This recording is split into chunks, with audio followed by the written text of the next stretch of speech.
हम कोशिश करेंगे कि एंड में सारी जितनी भी आंसर्स या क्यूरीज होती हैं उनके जवाब दे दें।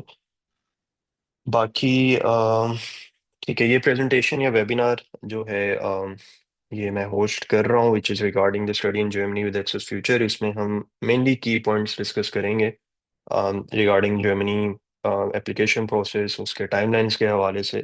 बाकी एक्सेस फ्यूचर के थ्रू अगर कोई अपना प्रोसेस करवाता है या सर्विसेज लेता है तो किस टाइप की सर्विसेज एक्सेस फ्यूचर ऑफर कर रहा है। लेट्स स्टार्ट विद द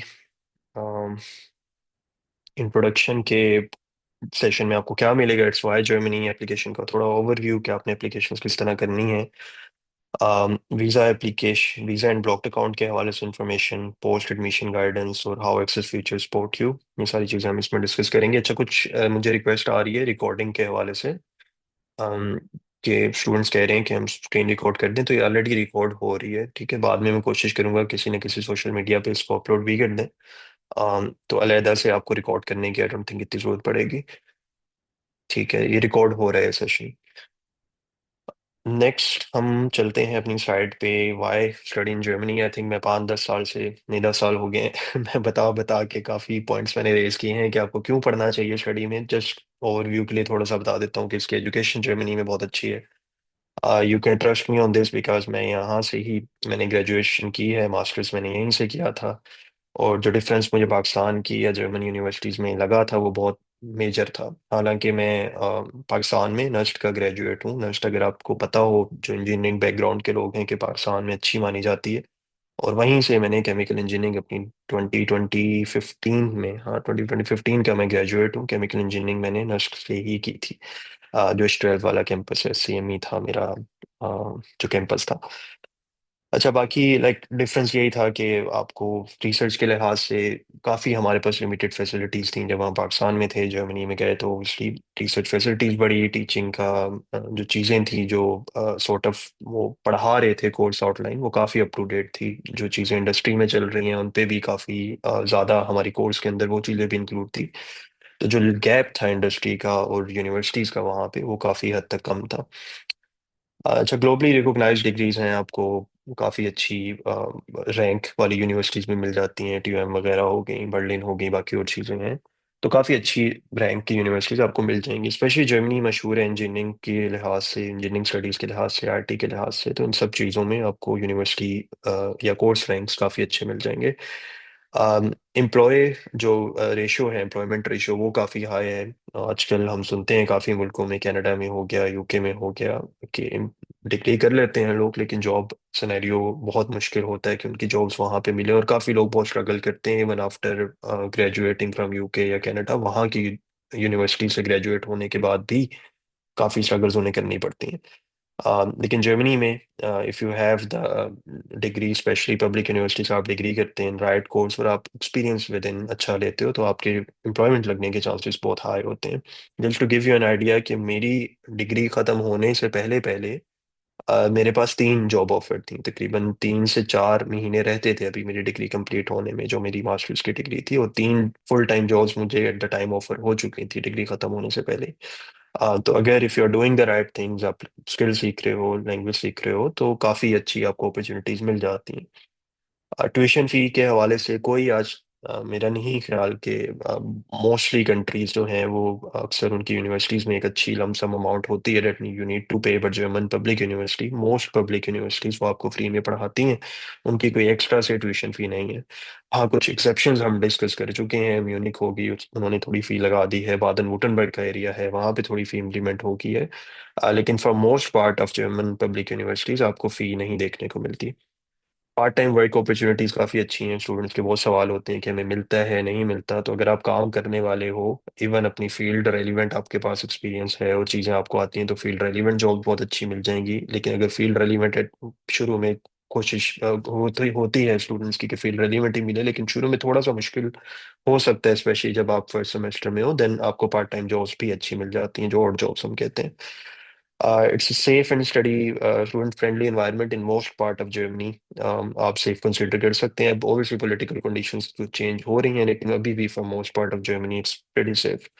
अच्छा, 18 मंथ्स का आपको जॉब सर्च वीज़ा मिलता है, तो आफ्टर द डिग्री आपके पास चांसेस अच्छे होते हैं कि आप अपनी जो जॉब सर्च के लिए आपके पास इनफ टाइम होता है। अगर आपके पास स्किल बिल्डिंग आपकी अच्छी है, लैंग्वेज आपकी अच्छी है, तो 18 month is good enough time कि आप जॉब आराम से फाइंड कर सकते हैं। नेक्स्ट हम इनटेक की बात कर लेते हैं। ये बहरहाल मैं अपनी वीडियोस में काफ़ी बार बता चुका हूँ, समर और विंटर इनटेक के मुताबिक कि आपने कब कब अप्लाई करना है, यूनिवर्सिटी डेडलाइन क्या होती हैं। Just to give you an overview, हम मेनली अभी विंटर इनटेक पे हम बात करेंगे क्योंकि अभी विंटर की एप्लीकेशंस चल रही हैं। इसके नॉर्मली जो एडमिशन पीरियड है वो फेब और मार्च में स्टार्ट हो जाते हैं, ठीक है, और एंड तकरीबन ये मिड जुलाई तक होते हैं। बट काफ़ी लोग इसमें कंफ्यूज होते हैं कि हम कब प्रोसेस स्टार्ट करें, ठीक है। अब स्टार्टिंग डेट तो फेब या मार्च है, लेकिन इसमें आप अगर देखो एंड लिखा हुआ है मिड जुलाई और वेरीज बाय यूनिवर्सिटी। अब जर्मनी में डिफरेंट यूनिवर्सिटीज डिफरेंट टाइमलाइन पे क्लोज होती हैं। ऐसा नहीं है कि सारी यूनिवर्सिटीज एक ही टाइमलाइन फॉलो कर रही हैं और एक ही टाइमलाइन पे बंद हो रही हैं, ऐसा नहीं है, ठीक है। उसमें होता ये है कि अब मैं परसेंटेज अगर बात करूं, एक जेनेरिक परसेंटेज होगी, कोर्स वाइज ऑब्वियसली ये चीज़ें मैच कर लाइक डिफर कर सकती हैं। बट इन जेनेरिक टर्म्स में आपको बता देता हूँ कि जो आपकी मेन डेडलाइंस होती हैं, एक 15 अप्रैल आपकी काफ़ी मेजर इंपॉर्टेंट डेडलाइन है। इसमें round about 30% German universities close हो जाती हैं, ठीक है, जो 15 अप्रैल की जो अभी आने वाला है, दो हफ्तों में तकरीबन। तो आप थोड़ा सा आगे चले जाएं, नेक्स्ट डेडलाइन आती है 30 अप्रैल की। ऑलमोस्ट 40% यूनिवर्सिटीज 30 अप्रैल को क्लोज हो जाएंगी। देन आपके पास आ रही है 15 मई की। ऑलमोस्ट 50 to 55% यूनिवर्सिटीज आपकी 15 मई तक क्लोज हो जाएंगी। देन आपके पास 31 मई आता है। उसमें तकरीबन 60% एप्लीकेशन या यूनिवर्सिटीज डेडलाइन आपको क्लोज मिल जाती हैं, क्लोज हो जाती हैं। नेक्स्ट हम अगर बात करें तो आपके पास जून आ रहा है, 15 जून 80% यूनिवर्सिटीज क्लोज हो जाएंगी। 15 जुलाई एट मैक्स है, जिसमें तकरीबन 100% यूनिवर्सिटीज आपकी क्लोज हो जाती हैं, ठीक है। तो ये सारा जो टाइम ड्यूरेशन है अभी, लाइक मार्च, अप्रैल, इवन फेब, मैंने बताया था कुछ यूनिवर्सिटी फेब में भी ओपन होती है, लेकिन मोस्टली मार्च में स्टार्टिंग डेट आ रही होती है। तो मार्च और अप्रैल बहुत इंपॉर्टेंट टाइम पीरियड है आपको एप्लीकेशन प्रोसेस स्टार्ट करने के लिए, ठीक है। अगर आप अप्रैल से लेट होते हो, स्पेशली अर्ली अप्रैल लाइक मिड अप्रैल से आप लेट हो, तो ऑलरेडी आप काफ़ी यूनिवर्सिटीज, एक तो एडमिशन उनके क्लोज हो जाएंगे, दूसरा आपको वीज़ा में बहुत इश्यूज आ सकते हैं। वीज़ा के जिस तरह आजकल हम सिनेरियो डिस्कस करेंगे कि जब तक एडमिशन नहीं मिलता आप अपॉइंटमेंट के लिए बुकिंग नहीं कर सकते हो।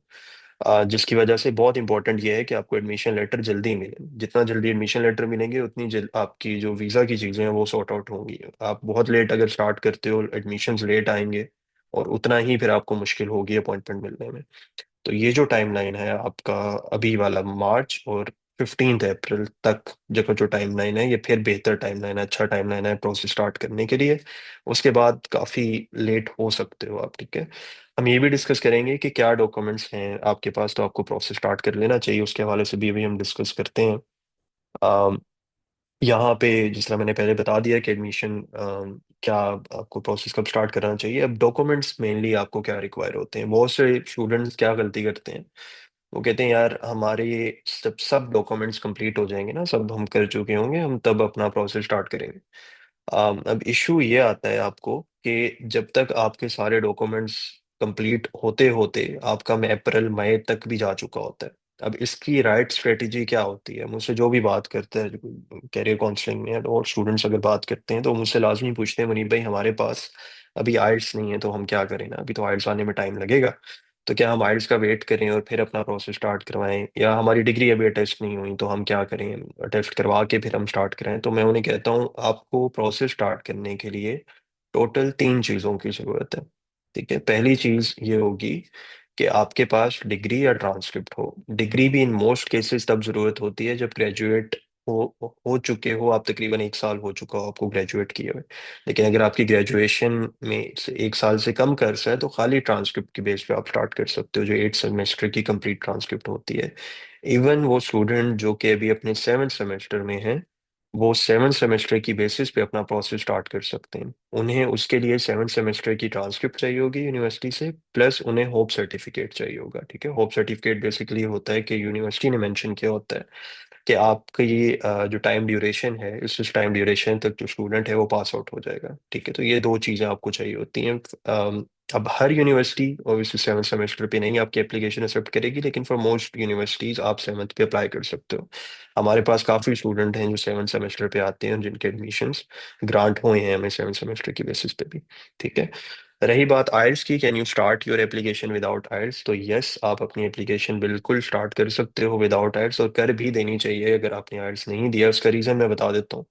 अम, मैंने जिस तरह आपको, एक सेकंड, हैंड बेशक आप नीचे कर लें उमर, एंड में आपके सवाल लेते हैं। आई थिंक उमर गुल साहब का है, हाँ, थैंक यू उमर।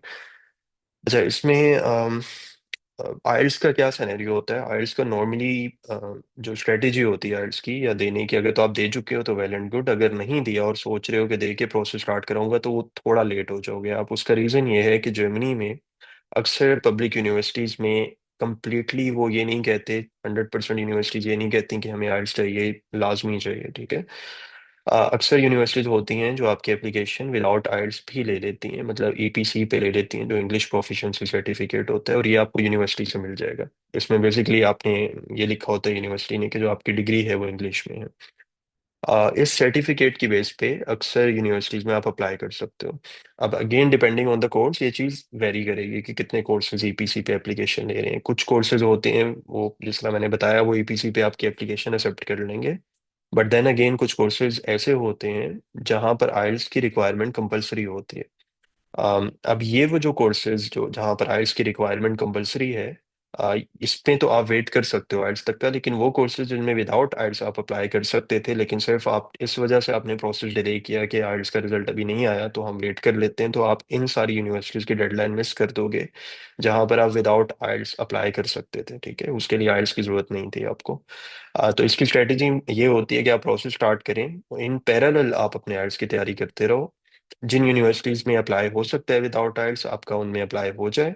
और साथ में जब आप आइल्स की तैयारी करो, जैसे ही रिजल्ट है, तो जो रिमेनिंग यूनिवर्सिटीज हैं जहाँ पे आइल्स चाहिए था, वो आप अपने रिजल्ट के अकॉर्डिंगली उन यूनिवर्सिटीज में फिर अप्लाई करो, ठीक है। तो ऐसा ना हो कि आप आइल्स का ही वेट करते रहो। बहुत स्टूडेंट ये गलती करते हैं और उनके एक एक साल वाया जाता है, ठीक है, इन छोटी छोटी गलतियों की वजह से। इसी तरह अटेस्टेशंस को बहुत हमने हवा बनाया होता है कि चलिए अटेस्टेशन नहीं हुई तो हम प्रोसेस नहीं स्टार्ट कर सकते। लिटरली एक दिन का टाइम चाहिए आपको नोटरी पब्लिक के अटेस्टेशन करने में। मेरी अभी एक रीसेंट वीडियो आई थी, वो आप, मैं दिखा भी देता हूँ, या बल्कि आप देख लीजिएगा मेरे चैनल पे। उसमें मैंने अटेस्टेशन और नोटरी का सारा प्रोसेस बताया था कि किस तरह करवानी है। आप इवन एक्सेस फ्यूचर भी वो आपको, आप अगर उन्हें सुबह डॉक्यूमेंट देंगे, शाम तक आपके डॉक्यूमेंट नोटराइज करके वो पोस्ट कर चुके होंगे, ठीक है।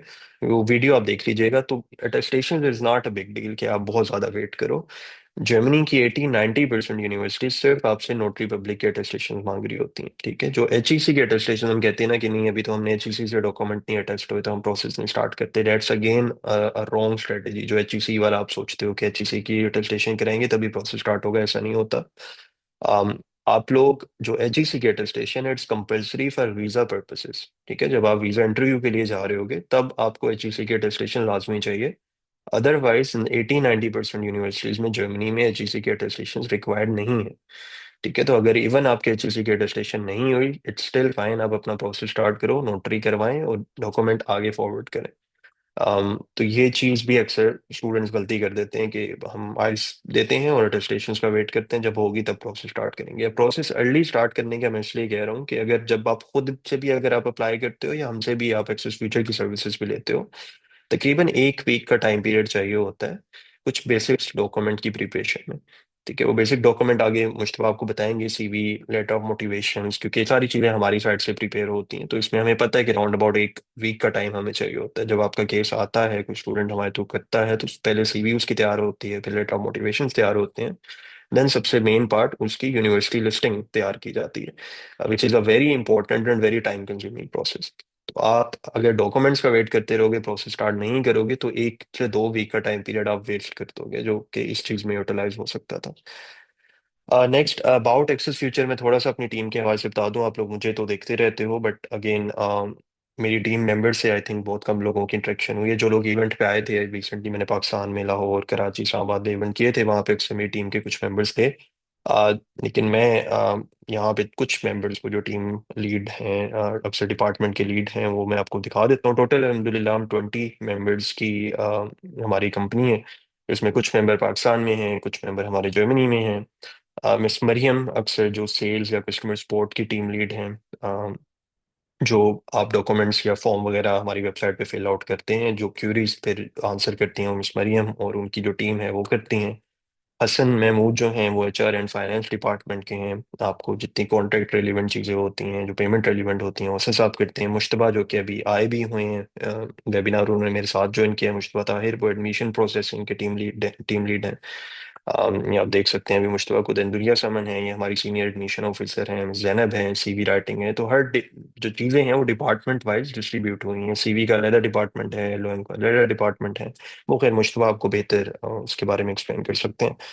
नेक्स्ट हमारे 5 टीम मेंबर जर्मनी में है, और जो रिमेनिंग है 14 हमारे पाकिस्तान में, और एक जो है वो हमारे घाना से भी काम करते हैं। ठीक है, तो it's a very international team. अक्सर आपको जर्मनी में भी मिल जाएंगे। हमारे जो सीईओ हैं वो फरीद साहब हैं, जो कि 50 ईयर्स से वो जर्मनी में ही है। फ्रैंकफर्ट में जो हमारा ऑफिस है मेनली वो फरीद साहब देख रहे हैं। जो आप मुझे जानते हैं, मुनीब राना, आई एम को फाउंडर और डायरेक्टर ऑफ एक्सेस फ्यूचर। मैं भी जर्मनी में ही होता हूँ, आजकल पाकिस्तान हूँ, बट ईद के बाद अगेन मेरी फ्लाइट है तो वापस जर्मनी में। हसन महमूद जो हमारे एचआर के टीम लीड हैं, वो कोडबस में होते हैं, एआई का कोर्स कर रहे हैं। मिस आयशा हैं, ये माशाल्लाह 6 साल से एक्सेस फ्यूचर के साथ ही हैं। और ये डेगनडोर्फ में होती हैं, ये वहाँ से एआई डेटा साइंस का कोर्स कर रही हैं। मिस रिमशा हैं जो कि सेल्स में होती हैं, साल्टलैंड यूनिवर्सिटी में हैं, और ज़ारब्रुखन इनका सिटी का नाम है। तो overall our team is very international, और अगेन यही एक हमारे पास एज है कि हम आपको ग्राउंड रियलिटीज़ बता सकते हैं जो जर्मनी के अंदर आप फेस करेंगे। नेक्स्ट हम चलते हैं मुश्तबा की तरफ। Mushtaba, you can take over admission और वीज़ा प्रोसेस के हवाले से आप चीज़ें डिस्कस कर लें। Thank you. Okay, first of all, Assalamu alaikum to everyone. I hope you're all having a great day, a best Ramzan. Again, बहुत ही आज मुबारक दिन है. So I hope सब अच्छे से होंगे, सब ठीक होंगे. So my name is Mustafa Tahir, and I am the services team lead and digital marketing strategist at Access Future. Today I'll walk you through how Access Future simplifies your journey from documents preparation to university applications, enrollment and visa processing, ensuring a smooth and successful process for you overall. सबसे पहले हम देख लेते हैं इस flow chart के through कि आपका लाइक एज एन ओवरव्यू आपकी क्या क्या चीजें एसेंशियली इन्वॉल्व होती हैं थ्रू आउट दिस प्रोसेस, चाहे आप एडमिशन प्रोसेसिंग की बात करें, वीजा प्रोसेसिंग की बात करें। इसमें आपकी एक तो आपकी डॉक्यूमेंट प्रिपरेशन है, जिसमें आपकी फिर सीवी क्रिएशन है, आपकी यूनिवर्सिटीज की शॉर्टलिस्टिंग है, आपकी लेटर ऑफ मोटिवेशन की प्रिपरेशन है, फिर आपकी एप्लीकेशन का सबमिशन वाला पार्ट आ जाता है। And once you are admitted to an XYZ university, उसके बाद आप एनरोलमेंट पे प्रोसीड करते हैं। एंड आप किसी भी यूनिवर्सिटी में एट अ टाइम आप एक ही यूनिवर्सिटी में एनरोल हो सकते हैं। उसके बाद आपकी वीजा प्रोसेसिंग स्टार्ट हो जाती है, जिसमें फिर फर्दर अपॉइंटमेंट बुकिंग का स्टेप आ जाता है। आपका ब्लॉक अकाउंट ओपन करवाना है, आपकी वीजा की डॉक्यूमेंट्स प्रिपरेशन है। फिर आपको इंटरव्यू के लिए प्रिपेयर किया जाता है, जो कि आप प्रिपेयर होते हैं इंटरव्यू में और इंटरव्यू देते हैं।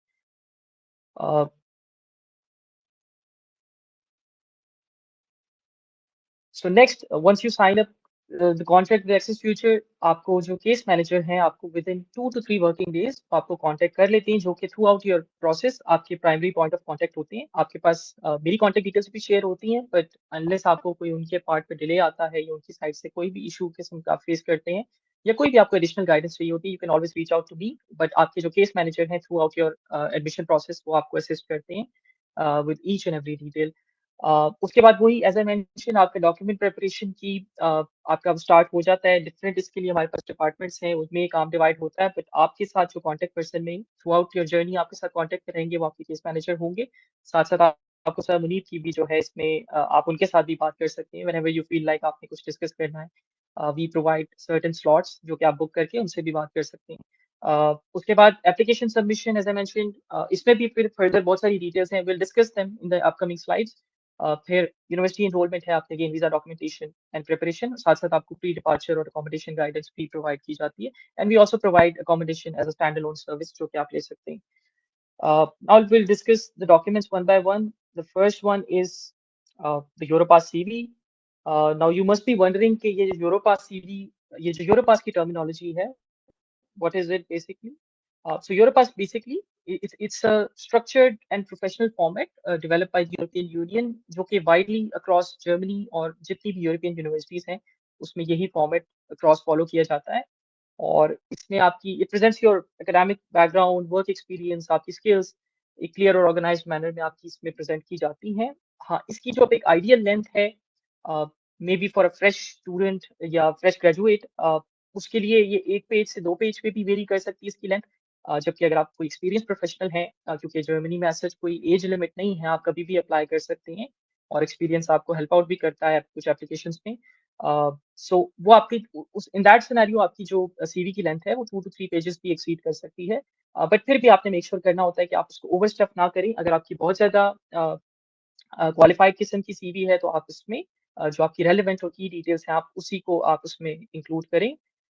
उसके बाद मेरे पास सीवी के कुछ फंडामेंटल्स भी हैं, कुछ की फीचर्स भी हैं जो कि आपने मेक श्योर करना होते हैं। जैसे you have to follow a reverse chronological order, जिसमें आपका जो लेटेस्ट इन्फॉर्मेशन है वो पहले आएगी, अर्लीस्ट इन्फॉर्मेशन बाद में आएगी। इसी तरह से आपने अपनी सीवी को कंसाइज़ रखना होता है, रेलेवेंट रखना होता है, just keep it to the आपने अननेसेसरी डिटेल्स अवॉइड करनी है इसमें। फिर प्रॉपर फॉर्मेटिंग बहुत ज़्यादा इसमें इम्पोर्टेंट है कि आप क्लियर सेक्शंस यूज़ करें, बुलेट पॉइंट्स यूज़ करें, जो आपकी एम्प्टी स्पेसिंग है वो सीवीज़ में ना रहे। एंड ग्रामेटिकल मिस्टेक्स पे अगेन कोई रिलैक्सेशन नहीं होती, सो इसको भी आपको डबल चेक करना पड़ता है कि आपका कोई ग्रामेटिकल एरर ना हो, कोई सेंटेंस स्ट्रक्चर आपका खराब ना हो। So this is also very important. उसके अलावा CV again it's mostly one of the first documents जो कि यूनिवर्सिटीज़ आपका रिव्यू करती हैं। इट्स एन अंडररेटेड रिक्वायरमेंट, लेकिन सीवीज़ जो हैं वो डेफिनिटली एक बड़ा अच्छा इंप्रेशन लीव कर सकती हैं अगर आपने इसको प्रोफेशनली क्राफ्ट किया हो। उसके बाद सीवी में जो अ, उसका जो स्ट्रक्चर है उसमें बेसिकली आपकी एजुकेशनल डिटेल्स, वर्क एक्सपीरियंस आपका आ जाता है। फिर आपकी लैंग्वेज है, डिजिटल स्किल्स हैं, ऑर्गेनाइजेशनल स्किल्स हैं, आपकी सर्टिफिकेशंस हो सकती हैं, आपके प्रोजेक्ट्स हो सकती हैं। सो सारी चीज़ें आपने उसमें ऐड कर देनी है।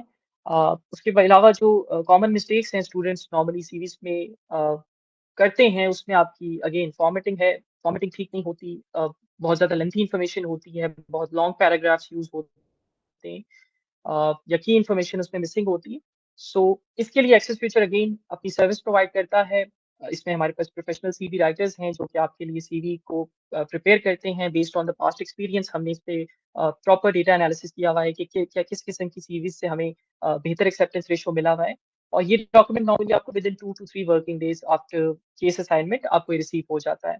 एंड वी मेक श्योर कि ये यूरोपियन स्टैंडर्ड फॉर्मेट के अकॉर्डिंगली हो और इसका structure each and everything up to the mark हो। So a strong CV can definitely boost your admission chances. So this is a very important document. The next is the university shortlisting, जो कि you can say कि सबसे ज़्यादा important aspect है इस throughout this process. University listing में एक चीज़ बहुत इंपॉर्टेंट है for every student to understand कि not every university is the right fit for every student.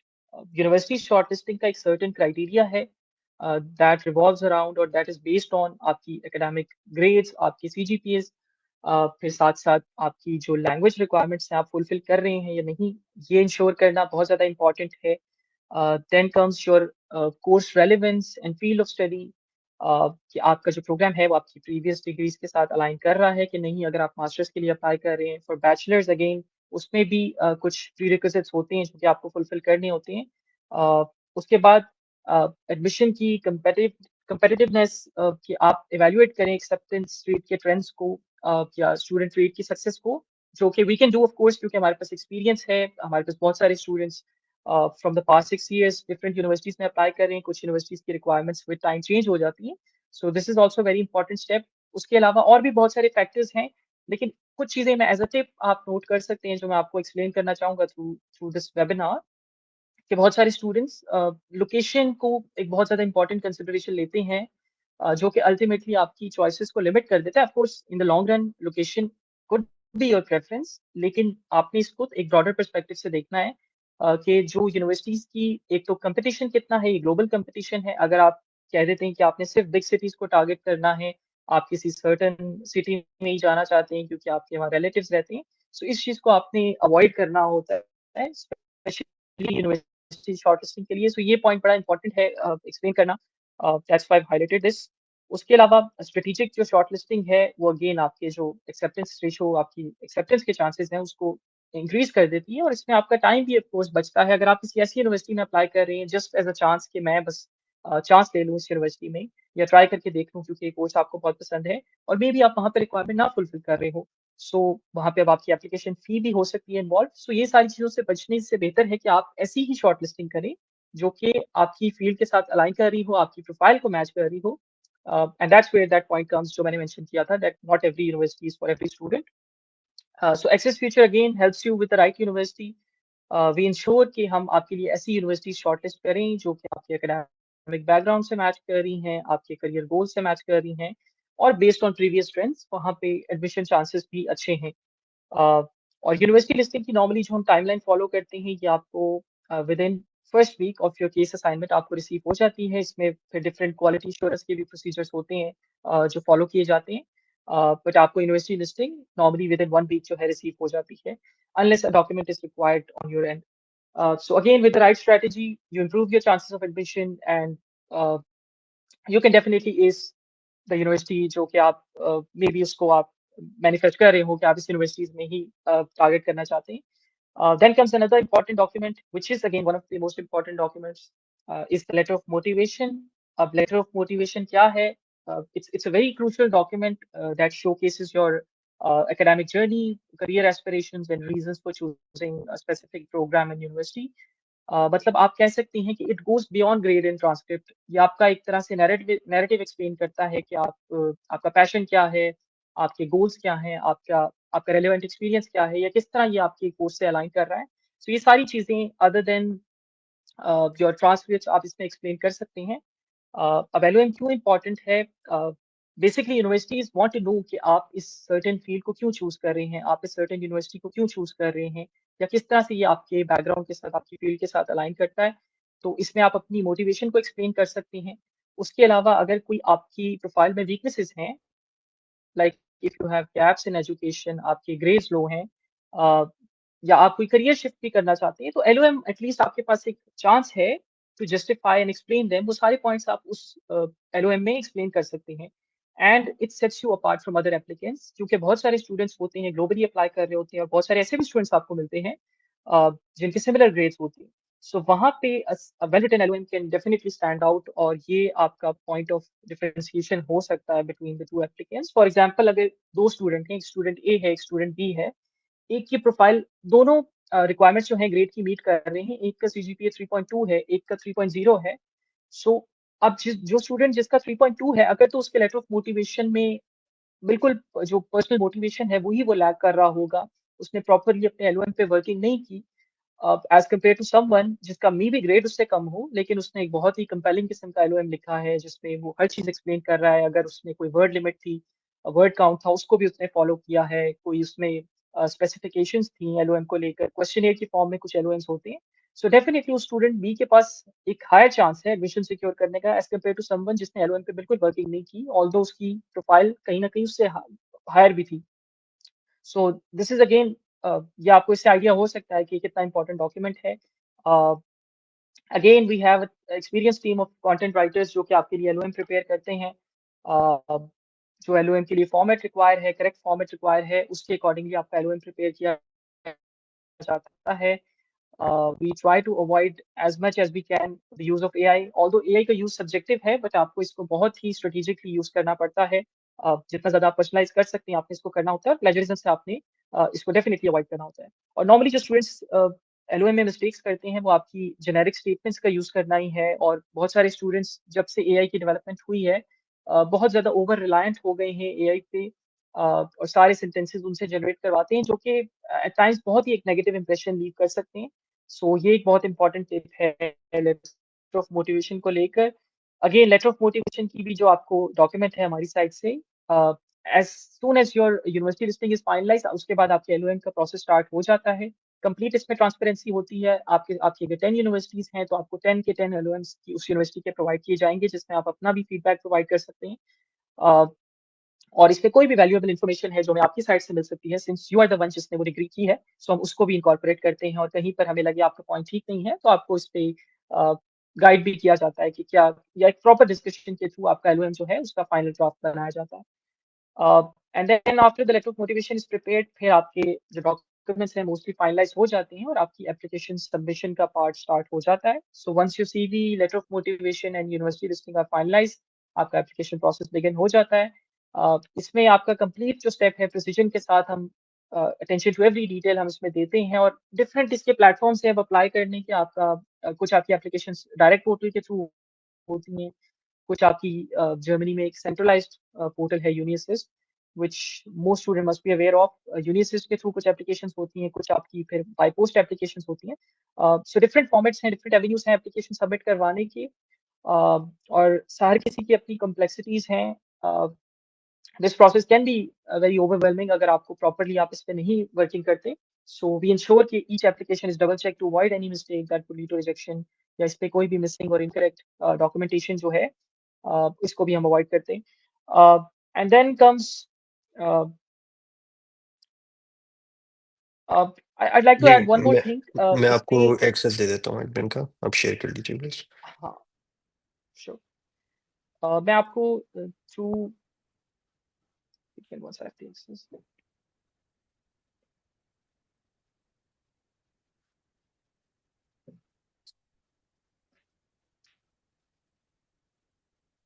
Munib भाई, let me know जब मेरी स्क्रीन शेयर हो जाए.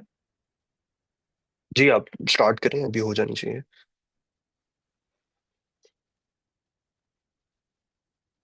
मैंने अपनी कैंसिल कर दी है स्क्रीन ना। ठीक है, ठीक. आई थिंक सो मेरी स्क्रीन विजिबल होगी.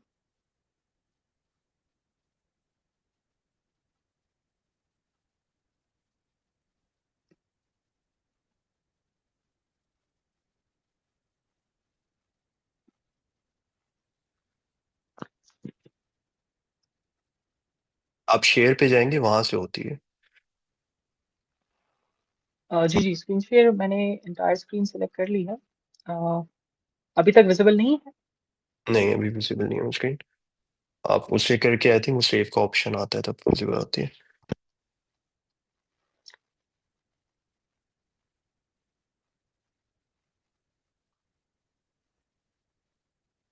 मैं बेसिकली आपको इसमें दिखाना चाह रहा हूँ कि किस तरह से आप एक्सेस फ्यूचर पोर्टल के थ्रू अपनी एप्लीकेशंस का प्रोग्रेस जो है ट्रैक कर सकते हैं.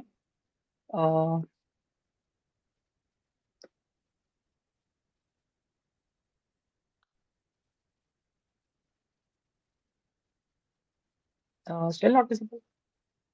नहीं आप रिजॉइन कर लें, मेरा ख्याल है रिजॉइन करके कर लें।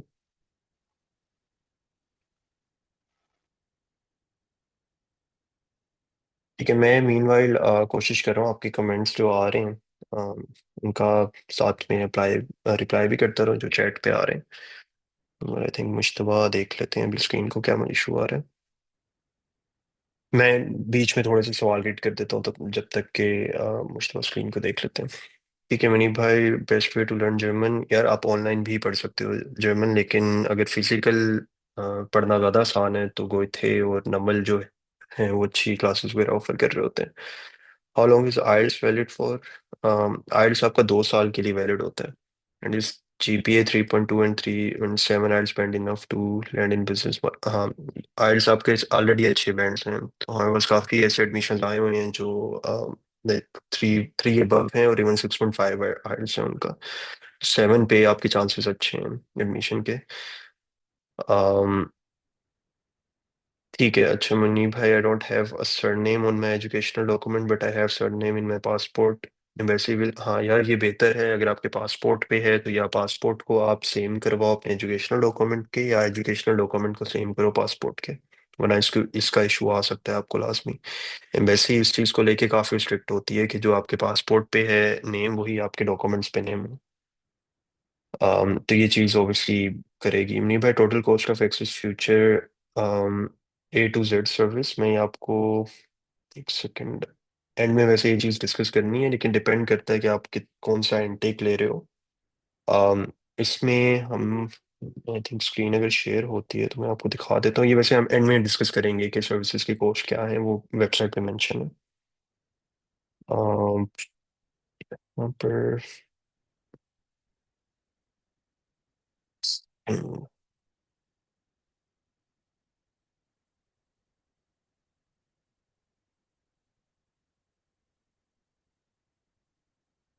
सर ए लेवल ग्रेड एक्सेप्ट हो जाएंगे, like DE grade specially in applied sciences.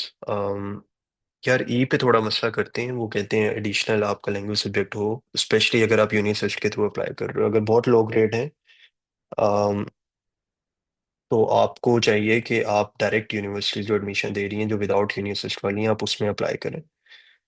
ठीक है, तो उसमें आपको आई डोंट थिंक कि इतना ज़्यादा यूनिवर्सिटी के थ्रू अप्लाई करना चाहिए, वो अक्सर रिजेक्शन भेज रहे होते हैं।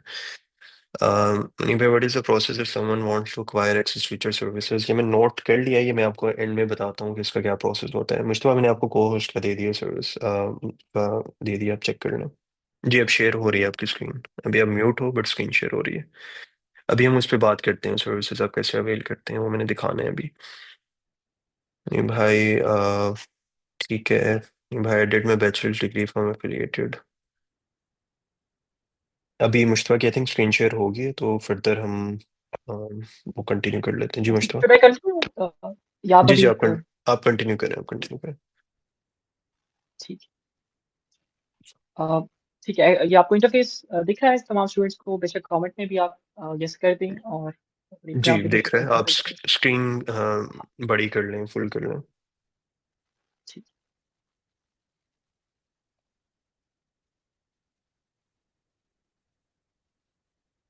ठीक है, सो ये बेसिकली आपका एक्सेस फ्यूचर पोर्टल है। जब भी आप अगेन कॉन्ट्रैक्ट साइन अप कर लेंगे, इसके भी क्रेडेंशियल्स आपको through your case manager provide किए जाएंगे। इसमें नॉर्मली आप अपनी एप्लीकेशन का प्रोसेस ट्रैक कर सकते हैं कंप्लीटली। मैं आपको अभी इसका इंटरफेस दिखाता हूँ। ये आपको क्रेडेंशियल्स रिसीव हो जाएंगे थ्रू योर केस मैनेजर, आपको इसको साइन इन कर लेना है यहाँ से। उसके बाद यहाँ पे डिफरेंट सेक्शंस हैं। पहला जो सेक्शन है दैट इज माय एप्लीकेशंस। यहाँ पर आपकी हमारी एक स्टूडेंट हैं, क्लाइंट हैं नरमीन, ये उनकी एप्लीकेशन का स्टेटस है। She signed up for the winter intake contract और माशाल्लाह से उन्हें अभी से एक एडमिशन जो है रिसीव हो चुका है।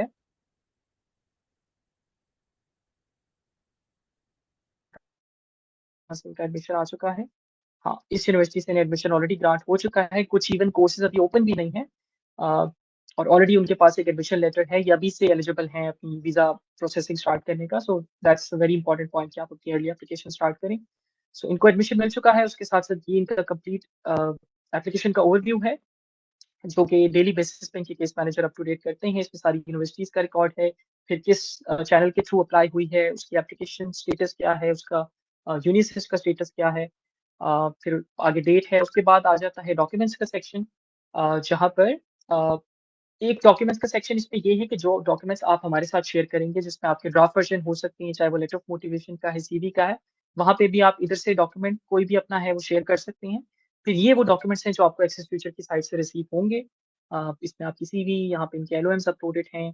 उसके साथ-साथ कोई अगर डिफरेंट वैल्यूएशन रिपोर्ट आती है, कोई पेमेंट है, सारी चीज़ें आपको इस पोर्टल के थ्रू रिसीव हो जाती हैं। Then comes the guideline video section. अब along with the live support आपको साथ-साथ गाइडलाइन वीडियोस भी प्रोवाइड की जाती हैं प्री रिकॉर्डेड फॉर्म, जिसमें कंप्लीट प्रोसेस का ओवरव्यू होता है। और क्योंकि कुछ ऐसे स्टेप्स होते हैं जो कि आपको अंडरस्टैंड करने में मे बी आपको वर्बली उस तरह से चीज़ें ना समझ आएँ, या लाइव एक्सेस उस टाइम हर टीम मेंबर अवेलेबल ना हो, इसलिए गाइडलाइन वीडियोस में आप तमाम प्रोसेस को अंडरस्टैंड कर सकते हैं, चाहे वो यूनिसिस डॉक्यूमेंट्स भेजने का प्रोसीजर है, या किस तरह से टीम काम करती है, ये सारी चीज़ें गाइडलाइन वीडियोस में अवेलेबल हैं। फिर आपके ब्लॉक्ड अकाउंट को लेकर, वीज़ा प्रोसेसिंग लेकर, each and everything is covered in this guideline video section. उसके बाद आपका एफएक्यूज़ का सेक्शन है। अगर कोई बहुत ज़्यादा रेपिटिटिव इंक्वायरीज़ हैं, और कुछ बहुत ही जेनेरिक क्वेश्चंस हैं जो हमें फ्रीक्वेंटली रिसीव होते हैं, उसके लिए हमने एफएक्यूज़ का भी यहाँ पे एक सेक्शन रखा है, जो कि आप गो थ्रू कर सकते हैं। डिफरेंट कैटेगरीज़ बनी हुई हैं, आप किसी को भी क्लिक करें, अंदर आपको डिफरेंट सेट ऑफ क्वेश्चंस मिल जाएँगे, which you can go through. उसके बाद आपका हेल्प टिकट का फीचर है क्लाइंट साइड से, कि आपको अगर कोई भी प्रॉब्लम आ रहा है, यहाँ पे आप ऑटोमैटिकली एक टिकट भी जनरेट कर सकते हैं, जिसका रिकॉर्ड हमारे पास आ जाएगा। एंड नॉट जस्ट दिस, इसके साथ-साथ यहाँ पे एक लाइव चैट का फीचर भी है, जिसमें आपकी कोई भी अगर रियल टाइम में इंक्वायरी है, वो भी आप यहाँ पर अपनी इंक्वायरी पुट अप कर सकते हैं। So that's just an overview of this portal. इसके साथ-साथ इसकी भी जो डिटेल गाइडलाइन वीडियो है, once you sign up the contract, आपको वो रिसीव हो जाती है, जिसमें कंप्लीट बताया गया है कि आप पोर्टल किस तरह से यूज़ कर सकते हैं।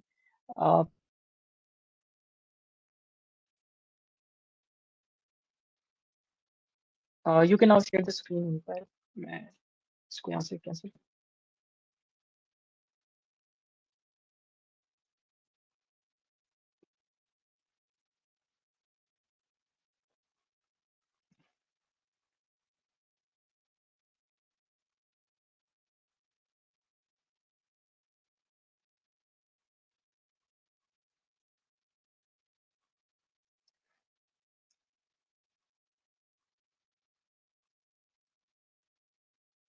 जी मैंने शेयर कर दिया, आपको नजर आ रही?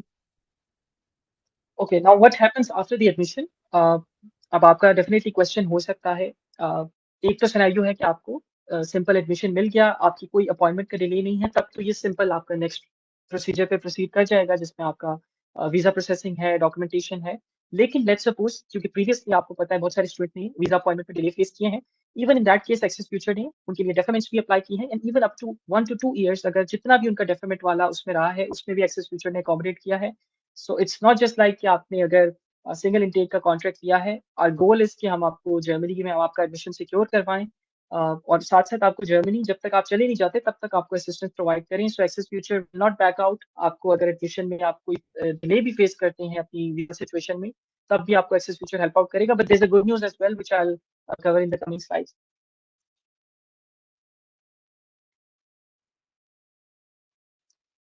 सो the good news is, as you know कि जो अभी आपका रिसेंटली जो वीज़ा सिचुएशन है, वो बहुत ज़्यादा इम्प्रूव हो चुकी है फॉर जर्मनी। अ, प्रीवियसली आपको पता है अपॉइंटमेंट में बहुत लॉन्ग वेटिंग टाइम्स थे, क्योंकि उसमें हर कोई अपॉइंटमेंट बुक कर सकता था जिसके पास एडमिशन लेटर नहीं भी है, और एक सर्टेन डेट अनाउंस होती थी जिसमें सबने first come first serve basis पे अपनी अपॉइंटमेंट्स जो हैं बुक कर लेनी होती थी।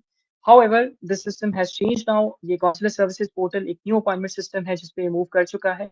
इसमें आप अपॉइंटमेंट या आप वीज़ा एप्लीकेशन सिर्फ तभी कर सकते हैं once you have the admission letter. So अब जितने भी जो अननेसेसरी एप्लीकेशंस होती थी, आप उसको माइनस कर सकते हैं। जिनके पास एडमिशन है, जो स्टूडेंट्स लाइक अ आप कह लें कि वर्थ इट रखते हैं चांस, वही अपना इसमें प्रोसेस कर सकते हैं। उसके लिए अब आपको ब्लॉक्ड अकाउंट भी जो है अपना, उसमें आपको क्विकली अपनी ब्लॉक्ड अकाउंट की ओपनिंग करनी पड़ती है। एक चीज़ मैं इसमें क्लैरिफाई कर दूँ कि जो अभी काउंसलर सर्विसेज पोर्टल है, एज़ ऑफ नाउ ये जो इस्लामाबाद की ज्यूरिसडिक्शन में जो जिसमें आपके पंजाब का प्रोविंस है, केपीके है, गिलगित-बल्तिस्तान है, आज़ाद जम्मू एंड कश्मीर है, या इस्लामाबाद कैपिटल टेरिटरी इटसेल्फ, अभी ये काउंसलर सर्विसेज पोर्टल उन पे अप्लाई हो रहा है। कराची कॉन्सुलेट अभी तक प्रीवियस सिस्टम पे है, लेकिन वेरी सून ये काउंसलर सर्विसेज पोर्टल पे शिफ्ट हो जाएगा। So there is a good news for those students as well जो कि सिंध रीजन में है इस टाइम, और वहाँ पे अपॉइंटमेंट सिचुएशन ऑफ कोर्स पहले भी बेहतर थी। तो this is the good news. Now coming to the next slide, मैं आपको ब्लॉक्ड अकाउंट का जो है एक ओवरव्यू दे देता हूँ, कि बेसिकली ब्लॉक्ड अकाउंट है क्या और आपको इसकी ज़रूरत कब और क्यों पड़ती है। सो ब्लॉक्ड अकाउंट बेसिकली क्या है? It's a mandatory financial requirement for a German student visa. ये बेसिकली एक एज़ अ प्रूफ सर्व करता है कि you have sufficient funds to support yourself while you study in Germany. इसकी जो एज़ ऑफ नाउ जो करंट अमाउंट है that is 11,904 euros, और ये मंथली बेसिस पे ये अमाउंट आप रिलीज़ कर सकते हैं to cover your living expenses. Now you must be wondering कि ब्लॉक्ड अकाउंट का कोई अल्टरनेटिव है या नहीं है? इसका अल्टरनेटिव बिल्कुल एग्ज़िस्ट करता है। वो सिर्फ़ उसी केस में है कि आइदर आपके पास कोई स्कॉलरशिप है, या फिर आपको जर्मनी से कोई डायरेक्टली स्पॉन्सर कर रहा है। सो ये आपके पास सिर्फ़ अल्टरनेटिव बचते हैं, but in majority of the cases आपको ब्लॉक्ड अकाउंट ही ओपन करवाना होता है। अ, और इसके फिर डिफरेंट सर्विस प्रोवाइडर्स हैं जिसमें एक्सपैट्रियो है, फिनटेबा है, कोरैकल है। आप कोई भी सर्विस प्रोवाइडर यूज़ कर सकते हैं। But why we recommend Expatrio is कि एक्सपैट्रियो कि एक तो बहुत ज़्यादा फ़ास्ट प्रोसेसिंग है, और इसके साथ-साथ इनके वैल्यू पैकेज में आपको हेल्थ इंश्योरेंस, ट्रैवल इंश्योरेंस आपको कंबाइन मिलती हैं, और उसके साथ-साथ जो मोस्ट आप कह लें मेजर कंसर्न होता है normally blocked account service provider से, स्पेशली पाकिस्तानी स्टूडेंट्स का, या इंटरनेशनल स्टूडेंट्स का भी आप कह लें, वो उनकी साथ जो लैक ऑफ कम्युनिकेशन है, क्योंकि मोस्टली कम्युनिकेशंस आपकी थ्रू ईमेल्स हो रही होती हैं, और फ्रीक्वेंट आपको इसमें चेंजेस करने पड़ते हैं, चाहे आपकी डेट्स हों। तो इसमें जो एक्सपैट्रियो है वो अपने पाकिस्तान के एक ऑफिशियल रिप्रेजेंटेटिव की व्हाट्सएप एक्सेस भी प्रोवाइड करता है, जो कि आप जब एक्सेस फ्यूचर से कॉन्ट्रैक्ट साइन अप कर लेंगे, उनकी डिटेल्स भी आपको अपने पोस्ट एडमिशन प्रोसेस में आपको मिल जाएँगी। So Expatrio is recommended, but you are free to choose कि आप जो भी सर्विस प्रोवाइडर यूज़ करें। But Expatrio definitely stand out करता है अपने कंपैटिटर्स से when it comes to the communication and support part. उसके बाद हम डॉक्यूमेंट्स की रिक्वायरमेंट देख लेते हैं जो एज़ ऑफ नाउ आपकी काउंसलर सर्विसेज पोर्टल में है। इसमें आपका proof of admission is mandatory as I mentioned, साथ-साथ आपके जितने भी पास डिग्री सर्टिफिकेट्स हैं वो भी आपके होने चाहिए। फिर आपकी ट्रांसक्रिप्ट्स हो गई, डिग्रीज़ ट्रांसक्रिप्ट्स, एडमिशन, ये 3 चीज़ें हैं। फिर proof of payment of tuition fee. Now you must be wondering कि जर्मनी में तो ज़्यादातर यूनिवर्सिटीज़ उसमें ट्यूशन फी नहीं होती, तो ये प्रूफ क्यों रिक्वायर है? दिस इज़ ओनली एप्लीकेबल अगर आपका प्राइवेट इंस्टीट्यूशन से एडमिशन आया है, वहाँ पे मैंडेटरी हो जाता है प्रूफ ऑफ पेमेंट। हाउएवर आपकी अगर कोई पब्लिक सेक्टर इंस्टीट्यूट है, वहाँ पे जो आपकी कॉस्ट होती है normally that's called semester contribution, या इनिशियली जो आप डिपॉज़िट करवाते हैं इट्स कॉल्ड एनरोलमेंट फी। सो उसका प्रूफ आपने साथ अटैच करना होता है। फिर आपकी लैंग्वेज प्रोफिशिएंसी है, जो कि मोस्टली आइल्स के थ्रू हो जाती है। फिर आपका proof of means of study which is the doctor account itself, जो कि मैंने ऑलरेडी एक्सप्लेन किया। सो ये सारे मैंडेटरी डॉक्यूमेंट्स हैं जो कि आपको at the time of visa application require होते हैं। So that's all from my side. You can now take over, सेवनी। जी thank you mister K overview के लिए। कुछ चीज़ें मैं जल्दी जल्दी गो थ्रू कर लेता हूँ सिंस टाइम थोड़ा ज़्यादा हो गया है। अच्छा, वीज़ा की सक्सेस या एडमिशन सक्सेस रेशो या रिजेक्शन रेशो के बारे से हम डिस्कस कर लेते हैं। बहुत सी आपने मेरी वीडियोस देखी होंगी जहाँ पे स्टूडेंट्स अपना फीडबैक दे रहे होते हैं, अपनी सक्सेस स्टोरीज बता रहे होते हैं। काफ़ी लोगों के एडमिशन आते हैं। अब अल्हम्दुलिल्लाह जिस तरह हम 1300+ स्टूडेंट्स हैं जिनके सक्सेसफुली एडमिशन आ चुके हैं। Most of the students are already in Germany. Um, तो हमारे ये जो पिछला 5 से 6 साल का एक्सपीरियंस है उसमें अल्हम्दुलिल्लाह जो ओवरऑल सक्सेस रेशियो हमारा 75 to 80% तक है। ठीक है। अक्सर जो आप कहोगे कि यार 100% क्यों नहीं है ना, 100% होना चाहिए था। तो हम जब डील करते हैं इन जर्मनी तो हम पब्लिक यूनिवर्सिटीज में डील कर रहे होते हैं। अगर आप हमसे प्राइवेट का पूछोगे तो प्राइवेट का तो 100% ही होता है, क्योंकि वहां पर बहुत ज्यादा इतनी कंपटीशन नहीं है जिस तरह से पब्लिक यूनिवर्सिटीज में है।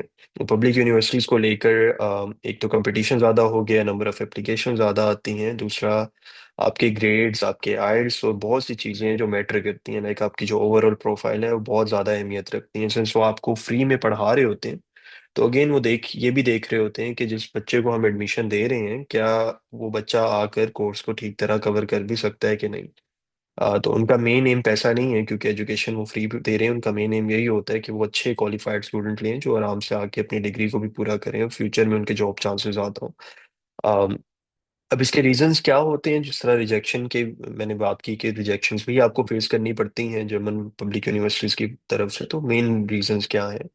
पहला तो जैसा मैंने बताया कि आपको कंपटीशन वहाँ पे काफ़ी ज़्यादा होता है, और हाई कंपटीशन की वजह से अब हर बच्चा जो अप्लाई कर रहा है ऑब्वियसली वो सबको एडमिशन नहीं दे सकते।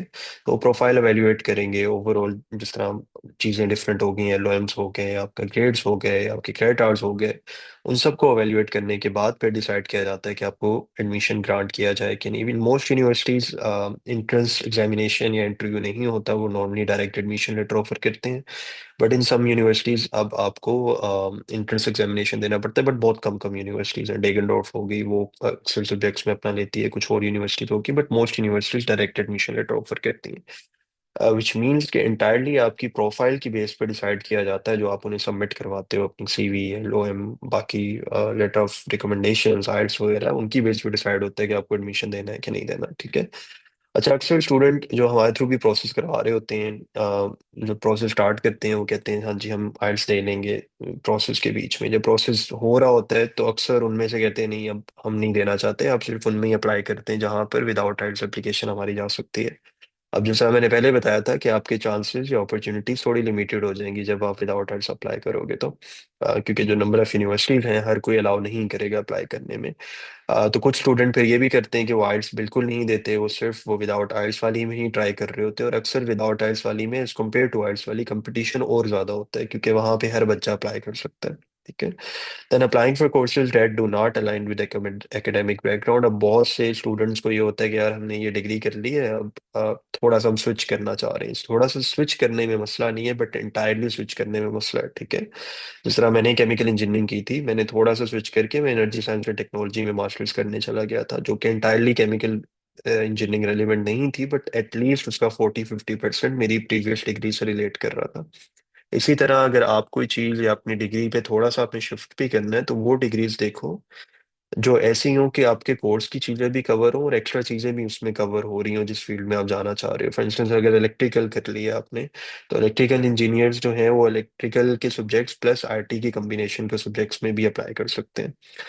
लेकिन अगर वो खाली आईटी के सब्जेक्ट्स में करने लग जाए तब ऑब्वियसली उनके क्रेडिट आवर्स का इशू आता है। तो अक्सर स्टूडेंट ये भी कह रहे होते हैं कि हमें अब ये डिग्री हमने कर ली है, अब इंटायरली हम डिफरेंट डिग्री में अप्लाई करना चाह रहे हैं, तो आपके क्रेडिट आवर्स की को लेकर इशू आएगा। एडमिशन जब यूनिवर्सिटी देती है ऑब्वियसली वो आपकी प्रीवियस ट्रांसक्रिप्ट में देख रही होती है कि आपने कितने रेलिवेंट सब्जेक्ट्स कवर किए हैं, जो कि आपको एलिजिबल कर रहे हैं इस मास्टर्स कोर्स को पढ़ने में। और अक्सर अगर वो काफ़ी कम होते हैं या होते ही नहीं है देन अगेन आपके चांसेस उसमें एडमिशन के कम हो जाते हैं।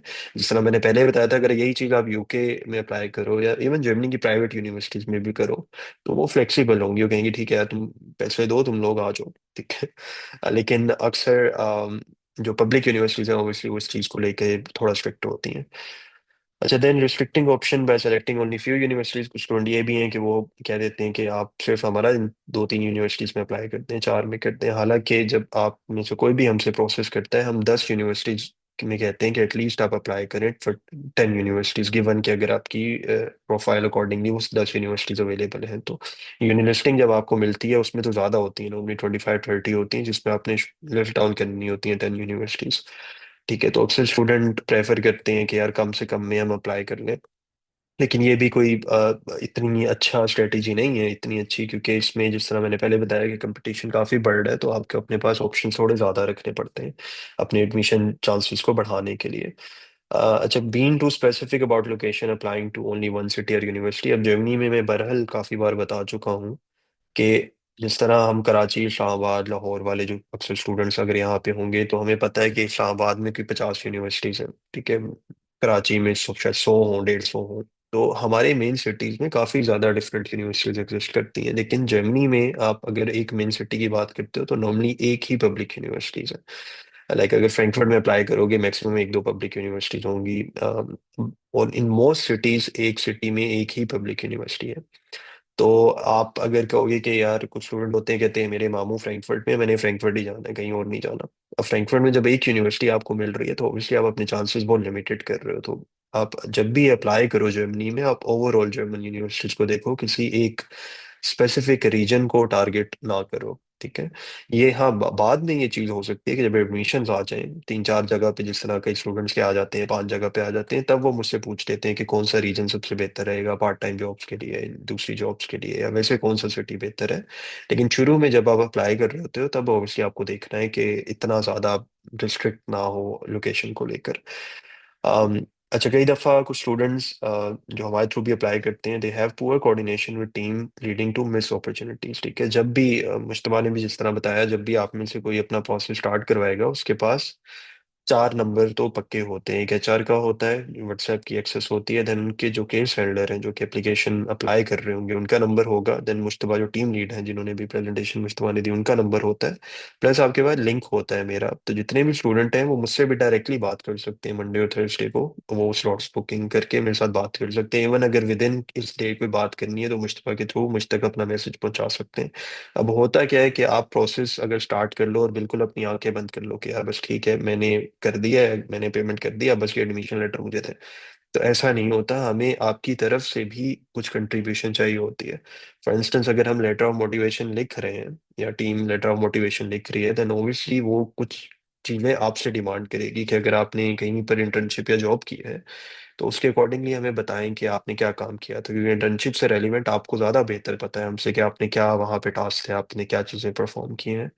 देन अगेन, अगर आप यूनिवर्सिटी लिस्टिंग आपको करके दे दी गई है लेकिन आपकी तरफ से फाइनलाइज नहीं हो रही, उस चीज़ में भी टाइम ज़ाया ज़ाया हो रहा होता है। तो कुछ जगहों पे आपको भी प्रोएक्टिवली पार्टिसिपेट करना पड़ेगा ताकि जब जो प्रोसेस है वो स्मूथली चल सके और टाइमली सारी एप्लीकेशन जो है वो अप्लाई हो जाए। और कहीं पे अगर आपको कोई कंफ्यूजन आती है, ड्यूरिंग द प्रोसेस की कंफ्यूजन आती है, क्योंकि प्रोसेस लंबा है, ऐसा नहीं आज अप्लाई किया कल एडमिशन लेटर आ गया, तकरीबन 3 से 4 महीने, 5 महीने में लग सकते हैं आपके एडमिशन लेटर आते आते। कुछ के विद इन अ मंथ भी आ जाते हैं, जिस तरह अभी मुश्तबा ने बताया कि एक स्टूडेंट का ऑलरेडी एडमिशन आ गया, तकरीबन हमारे 6 स्टूडेंट्स के ऑलरेडी विंटर के एडमिशन आ चुके हैं, ठीक है।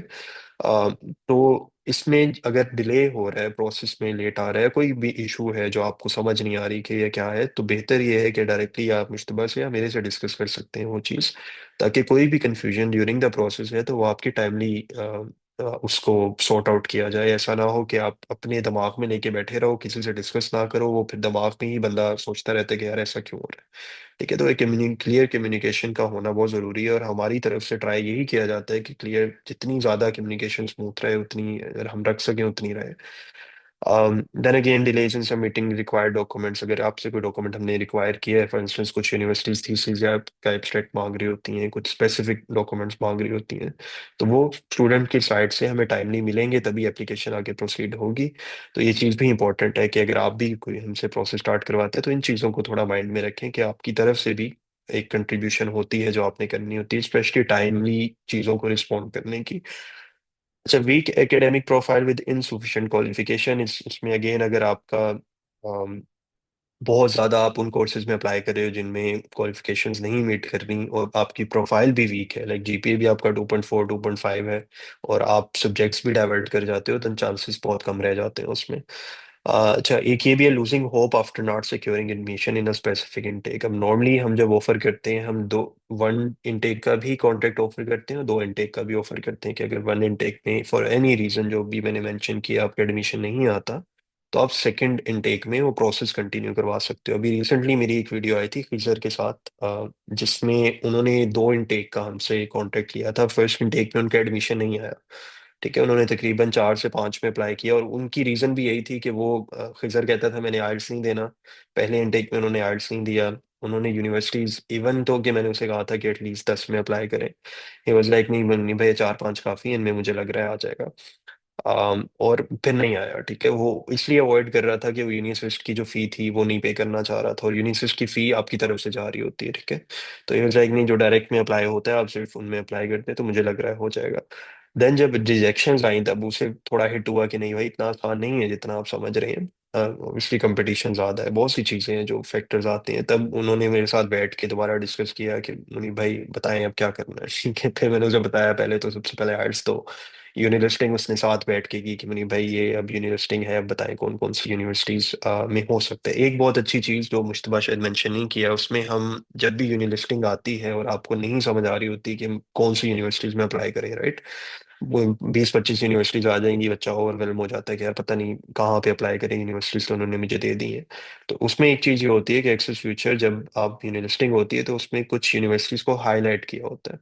ये वो यूनिवर्सिटीज होती हैं जहाँ पर हमारे स्टूडेंट्स के प्रीवियसली सिमिलर आपकी जो ग्रेड होती है उन पे एडमिशन आए होते हैं, ठीक है। तो हम कंपेयर करते हैं अपने डेटाबेस में से, और डेटाबेस माशाल्लाह काफ़ी ज़्यादा बड़ा है हमारे पास, और उसमें हम कंपैरिजन करते हैं कि अगर कोई बिजनेस का स्टूडेंट है या इंजीनियरिंग का स्टूडेंट है, किसी स्पेसिफिक इंजीनियरिंग का, और उसने कोई सब्जेक्ट पढ़ने जाना है और कुछ यूनिवर्सिटीज़ में वो अप्लाई कर रहा है, तो हम वो यूनिवर्सिटीज़ हाईलाइट अक्सर कर देते हैं जहां पर आपके एडमिशन चांसेस थोड़े ज्यादा होंगे। अब अगर आपका जीपीए 3.1 है और आप टीयू बर्लिन में या म्यूनिक में अप्लाई करना चाह रहे हो, तो ऑब्वियसली आपके चांसेस वहां पे कम होंगे।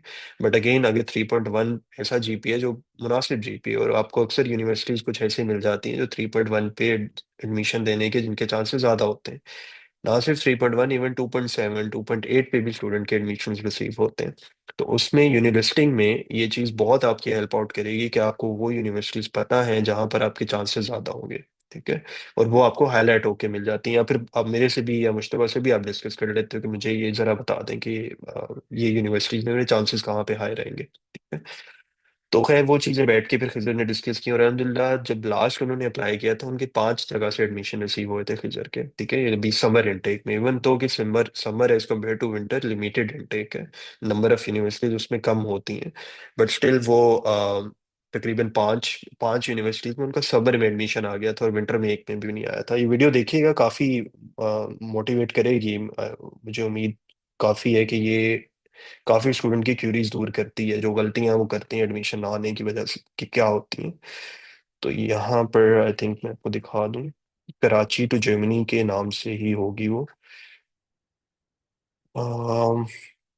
सॉरी, हाँ ये वाली कराची टू जर्मनी, कराची से वो जर्मनी गए थे जाबिस के थे, ठीक है। तो 1.5 1.5 साल लगा था उन्हें ये काम करते करते।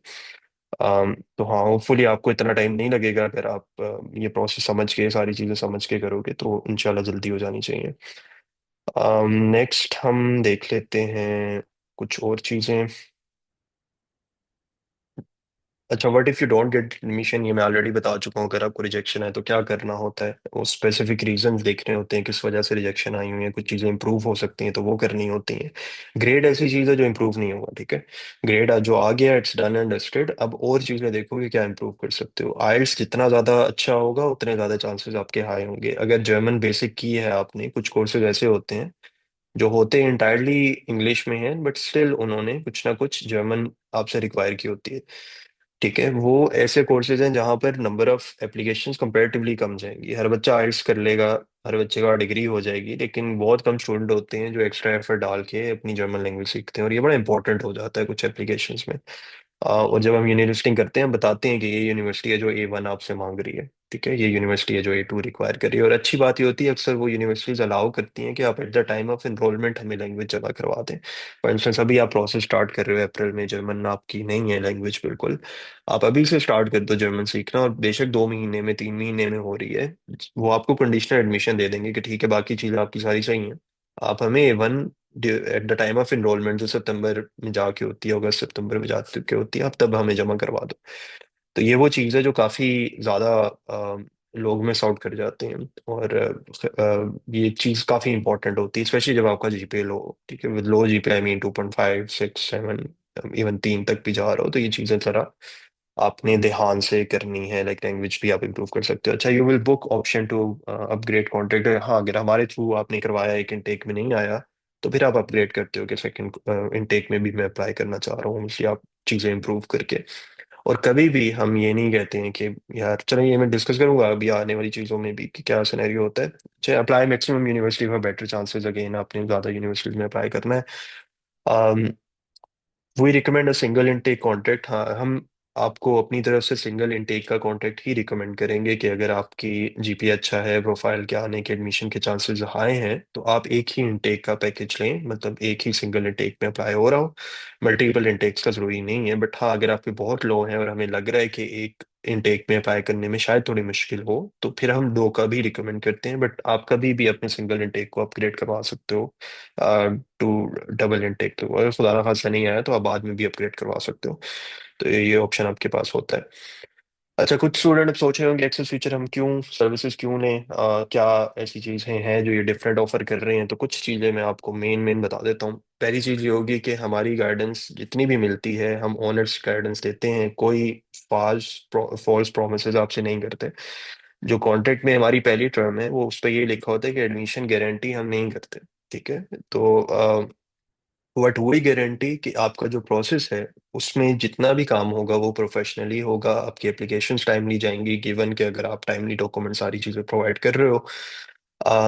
प्लस आपकी जो भी चीज़ें हम हमारी तरफ से प्रिपेयर होती हैं, उसमें आपके इंटरेस्ट को काफ़ी प्रायोरिटी दी जाती है। ऐसा नहीं होता कि रैंडमली हमने यूनिवर्सिटीज में अप्लाई कर दिया, आपको पता ही नहीं है, ठीक है। वो जहाँ पे प्रीवियसली जो पोर्टल पे लिंक भी दिखाया था, उसमें भी यही था कि आपको सारी यूनिवर्सिटीज जब यूनिलिस्टिंग देते हैं, उनमें से आप लोग ही शॉर्टलिस्ट करते हो 10 यूनिवर्सिटीज, ठीक है। उसमें हमारी सपोर्ट होती है, हम आपको बता सकते हैं कि कहाँ पे एडमिशन चांसेस ज़्यादा है। लेकिन अगर कोई हमें कहेगा कि हाँ 2.8 पे मैंने TU बर्लिन या म्यूनिक ही अप्लाई करना है, तो हम ऑब्वियसली डिनाई नहीं करेंगे, हम कर देंगे अप्लाई। लेकिन at the end of the day हमें पता होगा कि वहाँ पे एडमिशन चांसेस कम है, ठीक है। तो हम आपके इंटरेस्ट को लाजमी प्रायोरिटाइज करेंगे। अगर आपका एक किसी स्पेसिफिक यूनिवर्सिटी या सब्जेक्ट में इंटरेस्ट है, तो आप अप्लाई कर सकते हो, उसको लिस्टिंग में ऐड कर सकते हो। Then we have a complete transparency. I don't think, जितनी कंसल्टेंसी के मैंने एक्सपीरियंसेस सुने हैं स्टूडेंट से, वो क्या करते हैं कि मनी भाई हमने उनसे प्रोसेस करवाया था, हमारे पास कोई डॉक्यूमेंट नहीं है जो उन्होंने तैयार किया था, हमें नहीं पता उन्होंने हमारे एलओएम में क्या लिखा है,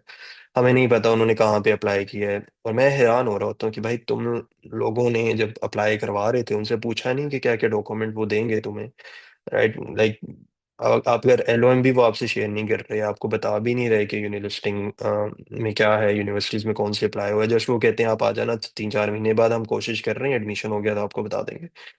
तो हमारे जब भी आप जो चीज़ें हमने डिस्कस की हैं, जब भी आप सर्विस लेते हो, हम हमारा सारा प्रोसेस कम्प्लीटली ट्रांसपेरेंट है। हम कोई डॉक्यूमेंट ये नहीं है हमने एलओएम बनाया हम छुपा लें कि नहीं नहीं हमने बना लिया, स्टूडेंट खुद ना कहीं पे यूज़ कर सके। हम 10 के 10 एलओएम आपसे शेयर करते हैं। उसका मकसद यही होता है कि एक तो ट्रांसपेरेंसी रहे, दूसरा अगर कोई चीज़ आपकी एप्लीकेशन फाइल होने से पहले आपको लग रहा है कि इसमें इम्प्रूव होनी चाहिए, तो वो आप प्रूफ रीड करके उसी टाइम पे बताओ, ठीक है, ये ना हो कि हम अप्लाई करते हैं बाद में हो रहा हो कि वो चीज़ तो नहीं ऐड करनी चाहिए थी। ठीक है, तो इसमें अगर कोई कोई भी चीज़, कोई भी कसर रह जाती है बाद में, कोई भी चीज़ आप स्पेसिफिक कोर्स में, हो सकता है आपने कोई प्रोजेक्ट्स किए हो, आप ऐड करवाना चाह रहे हो, तो हम हमसे डिस्कस करते हैं, वो चीज़ आपसे शेयर करते हैं, तो प्रोसेस आपका कंप्लीटली ट्रांसपेरेंट रहेगा। उसमें कोई चीज़ हिडन नहीं होगी आपके साथ। हाँ, अलबत्ता कॉन्ट्रैक्ट की टर्म्स में ये होता है कि क्रेडेंशियल्स आपको तब शेयर किए जाते हैं, क्योंकि इंस्टॉलमेंट प्लान है। फर्स्ट इंस्टॉलमेंट इनिशियल जब आप प्रोसेस स्टार्ट होता है, सेकंड आप तब पे करते हो जब एडमिशन लेटर आता है। तो कुछ क्रेडेंशियल्स जिन पे डायरेक्टली एडमिशन आ रहे होते हैं, वो आपसे सेकंड इंस्टॉलमेंट के बाद शेयर किए जाते हैं।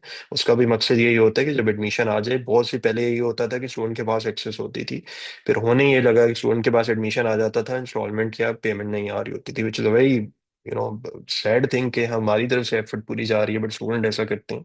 तो अनफॉर्चुनेटली ऐसे स्टेप लेने होते हैं, बट दिस इज समथिंग जो कि एक प्राइवेसी पॉलिसी है कंपनी की तरफ से भी।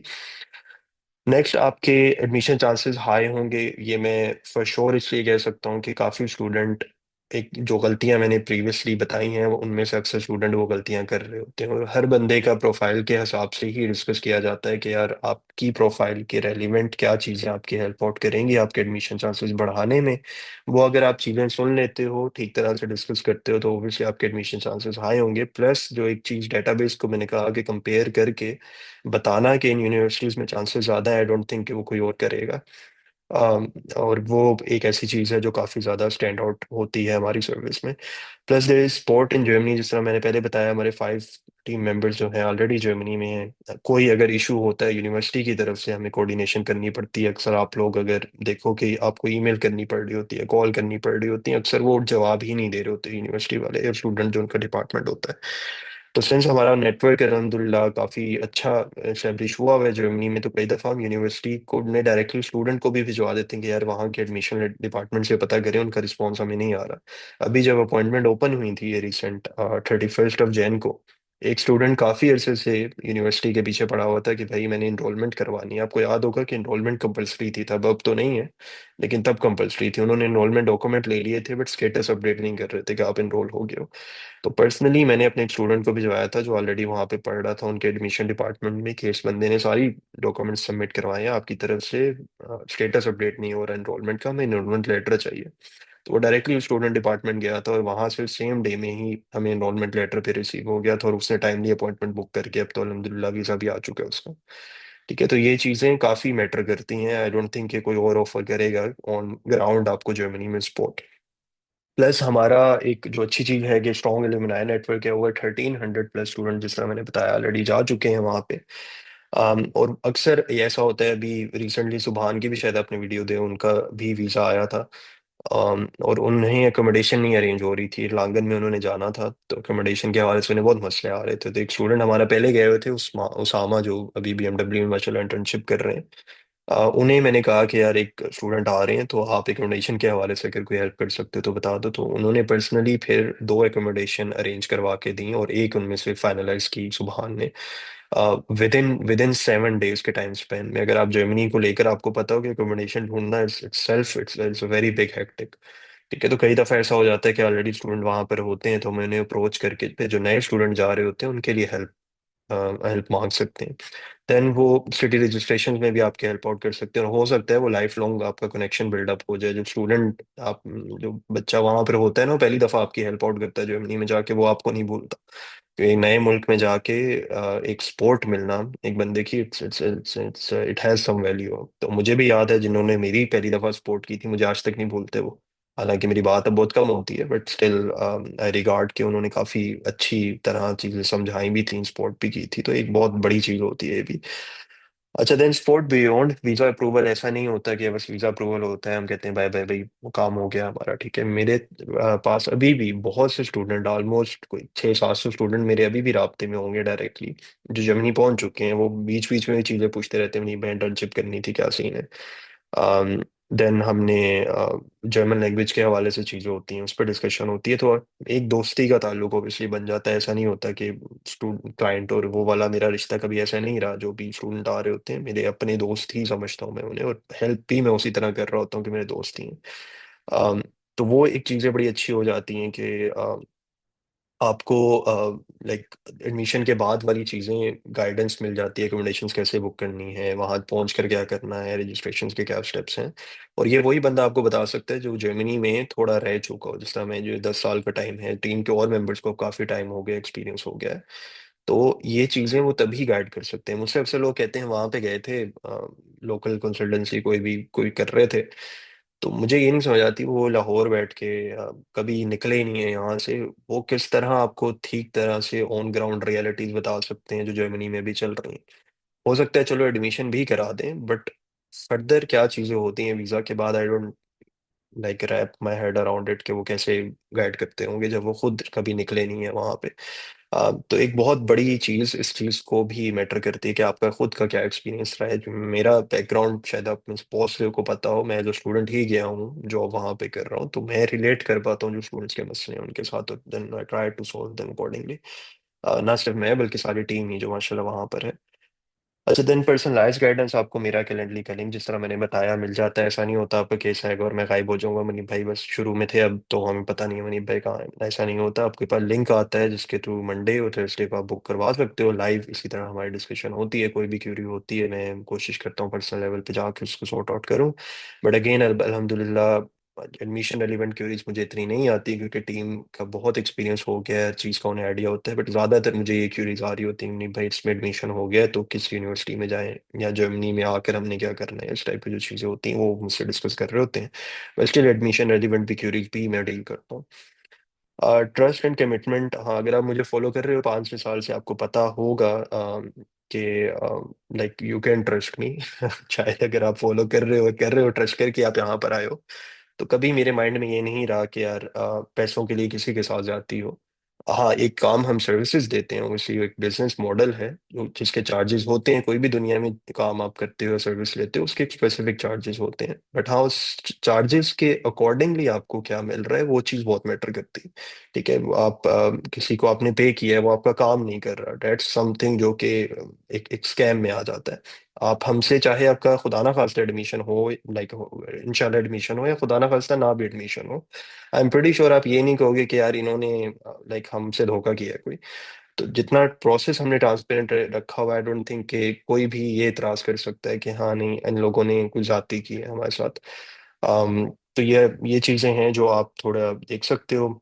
अगेन हम एक रजिस्टर्ड कंपनी है, 3 लोकेशंस पे हमारी कंपनी रजिस्टर्ड है, आप कहीं से भी चेक भी कर सकते हो। पाकिस्तान में हमारी एसएससीपी का ये रजिस्ट्रेशन है, जर्मनी में रजिस्टर्ड है बाफन में, प्लस कनाडा में भी रजिस्टर्ड है ओंटारियो बिजनेस रजिस्ट्री के अंदर।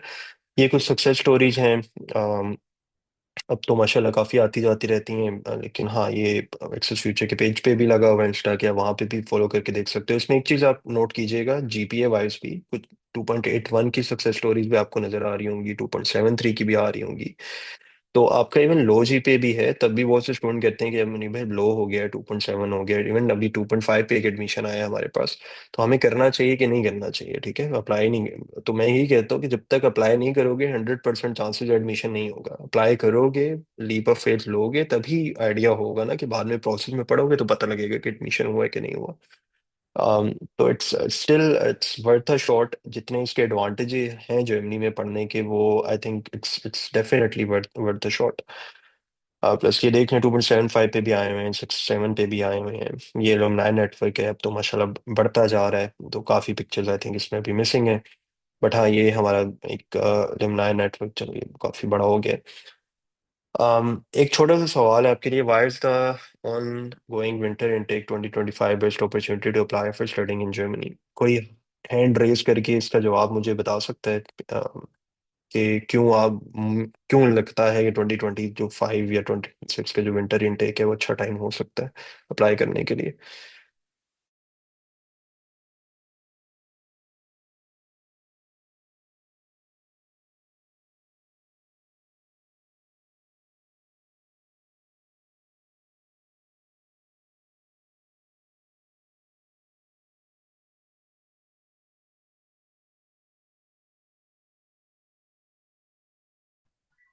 अस्सलाम वालेकुम। मुझे लगता है कि क्योंकि फर्स्ट रीज़न तो ये है कि since now they have moved to online appointment system, so this has created a lot of space for students to apply. और इसके अलावा भी मुझे ऐसा लगता है यूरोप में भी ऑल ओवर देखा जाए तो Germany is leading in every industry, अगर टेक की बात की जाए मेजरली। सो मुझे ये वजह लगती है, ये दो वजूहत लगती हैं। जी ठीक है, थैंक यू माया। हाँ जी, एक तो इम्पोर्टेंट रीज़न जिस तरह मिस माया ने मेंशन किया है कि it's a very good like opportunity कि आपने अगर तो अप्लाई करना है ऑनलाइन सिस्टम के थ्रू तो काफ़ी हद तक अब फेयर हो चुका है। आपके पास जब तक एडमिशन नहीं है, लेटर नहीं आता, आप अपॉइंटमेंट नहीं बुक कर सकते। तो एक बहुत ज़्यादा खुशी मुझे भी हुई थी सिस्टम के आने की कि अल्हम्दुलिल्लाह अब ये चीज़ें हैं कि एटलीस्ट डिजर्विंग स्टूडेंट्स को अपॉइंटमेंट मिलेंगी। देन विंटर इनटेक एक सबसे मेजर इनटेक भी है, ठीक है। जब आप देखो नंबर ऑफ यूनिवर्सिटीज जो इसमें ओपन होती हैं वो बहुत ज़्यादा है as compare to those universities जो कि समर में ओपन होती हैं। तो ये चांस आपको नहीं मिस करना चाहिए। और आगे जाके अब हमें नहीं पता जर्मनी कब से फी अप्लाई करने लग जाए, ठीक है। पहले टीयू म्यूनिक में फी नहीं होती थी, आजकल टीयू म्यूनिक वालों ने फी लगा दी है पिछले भी एक दो साल पहले। तो वी नेवर नो कि कब और पब्लिक यूनिवर्सिटीज फी अप्लाई करने लग जाए। तो ये एडवांटेज अभी आप उठा सकते हो कि मोस्ट पब्लिक यूनिवर्सिटीज फ्री हैं और ये फ्री ही रहेंगी। लाइक बेशक अगर अगले साल उन्होंने पब्लिक में फी लगा भी दी और आप पिछले साल आए थे तो आपसे वो फी चार्ज नहीं करेंगे अगले सेमेस्टर की भी। तो मुझे और जिस तरह से सिचुएशन जा रही है मुझे लगता है शायद ये भी फी लगाने लग जाए पब्लिक में। तो अभी तक तो ये नहीं हुआ बट हो भी सकता है। देखिए कुछ ऑफर्स हैं जो कि मैंने इनिशियली भी बताया था, जिन्होंने वेबिनार ज्वाइन किया है उनको मिलेंगी। 10% ऑफ में आपको मिलेगा तमाम सर्विसेज पे। अब सर्विसेज क्या है मैं थोड़ी सी ओवरव्यू दिखा देता हूँ, लोग मुझसे पूछ रहे थे कि सर्विसेज क्या ऑफर करते हैं। तो we do offer complete packages as well and we do offer individual services as well, ठीक है। अ, यहाँ पर मैं आपको सर्विसेज दिखा देता हूँ थोड़ा जल्दी। हम मेजरली स्टडी रेलिवेंट हम कंप्लीट और इंडिविजुअल पैकेजेस ऑफर करते हैं। अगर कोई कंप्लीट में नहीं इंटरेस्टेड, कोई इंडिविजुअली कोई सर्विस लेना चाह रहा है, सीवी की, रिकमेंडेशन फाइंडिंग की, लेटर ऑफ रिकमेंडेशन की, मोटिवेशन की, यूनिट लिस्टिंग की, तो ईच सर्विस जो हमने बताई है उसका ब्रेकडाउन हमने इंडिविजुअल सर्विसेज में किया हुआ है, प्लस उसके चार्जेस वहाँ पे मेंशन है। इसी तरह क्योंकि कंप्लीट पैकेज लेना चाहता है उसके चार्जेस भी सारे यहाँ पे मेंशन है, कोई चार्जेस हिडन नहीं है। ऐसा नहीं है एक बच्चे को कुछ बता रहे हैं दूसरे को कुछ बता रहे हैं। It's out there on my website, क्या सर्विसेज हैं वो लिखी हुई हैं, कौन से पैकेजेस हैं आप जाकर वेबसाइट पे देख सकते हो। accessfuture.net की है, आप यहाँ पर ओपन करोगे तो सिंपली आप यहाँ से देख सकते हो, ठीक है। देन आप नॉर्मली कांटेक्ट करने का क्या तरीका होता है वो भी मैं बता देता हूँ। एक तो आप प्रोफाइल एवेल्यूएशन के लिए भी आप हमारा फॉर्म फिल आउट कर सकते हो, फ्री प्रोफाइल एवेल्यूएशन है इसमें। बहुत से स्टूडेंट ऑलरेडी फिल कर चुके हैं, आई थिंक 10,000 प्लस हो चुकी है। और इसके थ्रू ही जो सेल्स का डिपार्टमेंट है या कस्टमर सपोर्ट डिपार्टमेंट है आपको कांटेक्ट करता है जब आप ये फिल आउट करते हो।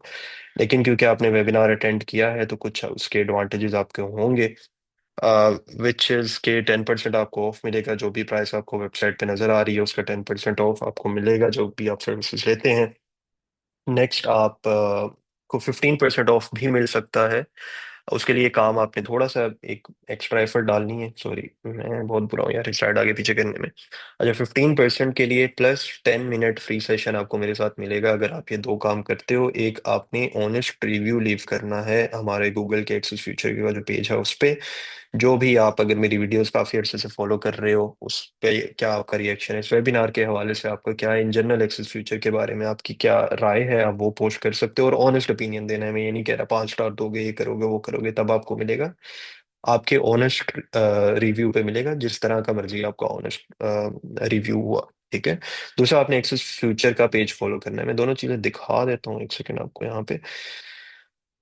This is the access future Instagram page, access future official, ये आप फॉलो करेंगे। और ये आप एक्सेस फ्यूचर का होम पेज है जिस पे आप जाके यहाँ पे रिव्यू लीव कर सकते हो अपना, ठीक है। ये दो चीजें आप करोगे तो हर चीज में 15% का डिस्काउंट आपको मिलेगा। नेक्स्ट, आप 20 to 25% तक का डिस्काउंट होता है जब आप ग्रुप ऑफ फ्रेंड्स में आ रहे होते हो, ठीक है। जब दो दो फ्रेंड्स का ग्रुप है तो आपको आई थिंक 15% to 20% होता है, तीन का है तो 20 to 25% तक भी आता है। तो अगर आप दोस्तों का एक ग्रुप आ रहा है तो आपको डिस्काउंट बढ़ जाता है। अच्छा, ऑफर 15 अप्रैल तक ही वैलिड है, उसके बाद ये ऑफर वैलिड नहीं रहेगी। उसका रीजन ये है कि मैं खुद आपको मोटिवेट करना चाह रहा हूँ to start your process at the right time. उसके बाद अगर लेट स्टार्ट करते हो तो आप खुद भी टाइम जाया कर रहे होते हो, और हमारे लिए भी वो चीज़ें मुश्किल होती हैं कि केस जब लेट आता है तो उन्हें फिर जल्दी भी होती है कि यार हमारा यहाँ भी कर दें, यहाँ भी कर दें, यहाँ भी कर दें, लेकिन हमें चीज़ें प्रिपेयर करने में उससे थोड़ा टाइम लगता है। तो आई वुड हाईली रिकमेंड कि ठीक है ईद आ रही है, लेकिन ईद जैसी ही जाती है, अगला पूरा वीक है, आप सोचें उस पे, बल्कि अभी कल का दिन भी सोचें।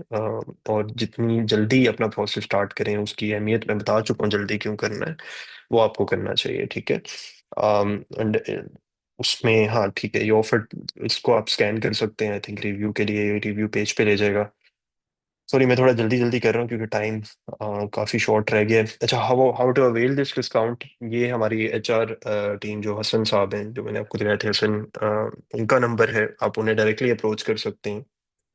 10% डिस्काउंट के लिए जस्ट आपको वेबिनार की ईमेल आई होगी, इसका स्क्रीनशॉट आया होगा, आपने वो देना है कि हमने रजिस्टर करवाया था, आपको 10% डिस्काउंट ऑफर हो जाएगा। इसी तरह 15% डिस्काउंट के लिए you need to provide webinar attendance का प्रूफ, देन आपका स्क्रीनशॉट कि आपकी आपने ऑनेस्ट रिव्यू लीव किया, उस रिव्यू का आपने स्क्रीनशॉट भेजना है, और इंस्टाग्राम को फॉलो करके उसका स्क्रीनशॉट उन्हें भेज देना डायरेक्टली इस नंबर पे, ठीक है।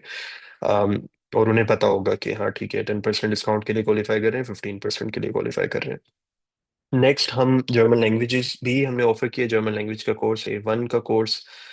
मिस फरहा ये पढ़ा रही हैं, ये खुद जर्मनी 8 साल रही हैं, माशाल्लाह इनकी बहुत अच्छी जर्मन है, शायद मेरे से अच्छी है, शायद पता नहीं है, क्या सेम ही है, लेकिन बहुत अच्छा पढ़ाती हैं। काफ़ी स्टूडेंट ऑलरेडी पढ़ चुके हैं, 3 साल का इनके पास एक्सपीरियंस है। तो गिवन कि आप अगर जर्मन लैंग्वेज सीखना चाहते हो, ऑनलाइन सीखना चाहते हो, जो कि सीखनी भी चाहिए, अगर आप लोग जर्मनी जा रहे हो, उसके काफ़ी एडवांटेजेस हैं, तो आप ये कोर्स अपना स्टार्ट कर सकते हो। इसके लिए भी आप वेबसाइट पे रजिस्टर कर सकते हैं, सिंपली आपने यहाँ पे आप और श्री हसन को भी मैसेज करके पूछ सकते हैं, बट अगर आप वेबसाइट पे जाएंगे तो आपको एक सर्विसेज में जाके आपने जर्मन A1 लैंग्वेज का जो कोर्स है, यहाँ पे आपने फॉर्म फिल आउट करना होगा, इसकी डिटेल्स आपको यहाँ पे मिल जाएंगी, you just need to join the course, ठीक है। जब आप ज्वाइन द कोर्स पे करेंगे, फॉर्म आएगा, और वो फिल आउट करने के बाद आपको डिटेल्स पता लग जाएंगी, कब चल रहा है, क्या चल रहा है, क्या टाइमिंग है, तो सारे आपको यहाँ पे पता लग जाएंगे। नेक्स्ट हमारे पास आ रहा है एडिशनल सर्विसेज। अब हर टाइप की सर्विसेज एडिशनल ऑफर कर रहे हैं, एकोमोडेशन फंडिंग की है, इवन एयरपोर्ट पे अगर आप आते हैं, आपको नहीं पता घर तक कैसे जाना है, सामान होता है 30-30 kg के बैग होते हैं, वो नहीं आप घसीट सकते हो अकेले, स्पेशली जो फीमेल्स होती हैं उनके लिए मसला आता है बड़ा, तो हम एकोमोडेशन, वो एयरपोर्ट की पिकअप सर्विस जो होती है, एसएल फ्री पिकअप सर्विस, वो भी प्रोवाइड करते हैं, ठीक है। आप हमें बताएं कि हम एयरपोर्ट से घर तक जाना चाह रहे हैं, वो सर्विस भी है। सीवी रिव्यू की प्रिपरेशन की सब सर्विसेज को बेसिकली इंडिविजुअली आप डिवाइड कर लें, जर्मन A1 की भी है, और भी है चीज़ें लाइक हाउस बिल्डिंग की हो गई, अपॉर्चुनिटी कार्ड की हो गई, तो फुल फ्लेज जो जर्मन रेडीमेड सर्विसेज हैं वो हम देते हैं। इसमें हम वेबिनार में हाउस बिल्डिंग का या बाकी चीज़ों का नहीं डिस्कस किया, क्योंकि मेनली बैचलर्स और मास्टर्स वालों के लिए था, ठीक है।